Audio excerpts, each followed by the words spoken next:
Ang video natin ngayon mga katlopa ay pupunta tayo sa isang lugar kung saan bumibili ang mga mayayaman. Lugar kung saan sila nagugusili. Hindi ako mayaman mga katlopa, pero ating subukang pasukin ang landai na matatagpuan dito sa FTI Taguig. Pero bago tayo makarating doon, ay enjoy muna natin ang magagandang view. Ayun siya Landais. Tara na, pasukin na natin. Hindi ka basta-basta makapasok dito mga katlopa kung wala kang card. Ito pang mayaman talaga. Kita nyo ba? At ito na agad ang bumungad sa amin. Ang ganda, di ba? Ang paninda pala nila dito ay hindi ordinaryo. Dahil mga imported ang kanilang produkto. Yayamanin talaga. Mamamangha ka sa lawak at dami ng mga magaganda. Hindi ng babae ha, kundi magagandang produkto. Heto na nga, subukan natin silipin ang presyo ng kanilang towel dito. Makapal din ito mga katlopa. Ayan yung presyo Naka-sale pala. Pero parang hindi siya absorbent mga katlopa. Makapal lang siya. Kaya balik na tayo mga katlopa. Ikot-ikot pa tayo. Magtingin pa tayo. Baka meron pa tayong makita na kaya ang presyo. Mahirap lang tayo ayun, ang daming TV Ang lalaki pa. Sarap malood doon ng Batang Quiapo.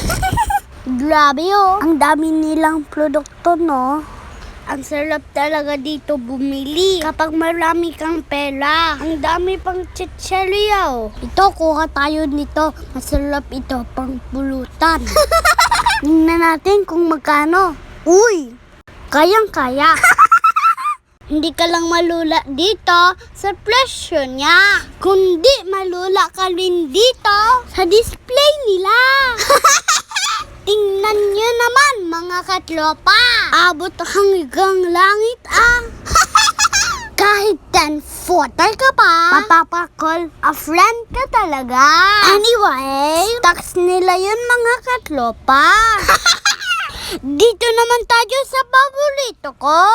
Wow! Daming ice cream! Asalit lang hugis bilog! Nakulay pulang itlog! Cheese daw ito mga katlopa! Ang social, di ba? Ops, dito tayo. Wow! Ang sasarap siguro ng mga ito. Dami tingnan mo haba. At dito tayo sa puta at bibingka nila.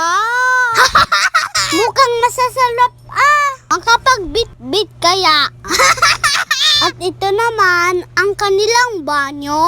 Ang tsada, diba? At heto na nga, dahil nagutom tayo sa kakaikot, tikman natin muna ito. Pangtawid gutom ba? Ito ang pangpulutan namin. Subukan natin tikman dito ang kanilang pizza. Wow! Sobrang laki pala. Tara, tikman na natin mga katlopa. Nakakatakam na. At ganito pala ang tamang pagkain nito. Tingnan niyo. Ayan na. Naku po, ang laki ng nganga ni tita. Sarap. Uy, tita, dahan-dahan lang. Yali mayaman.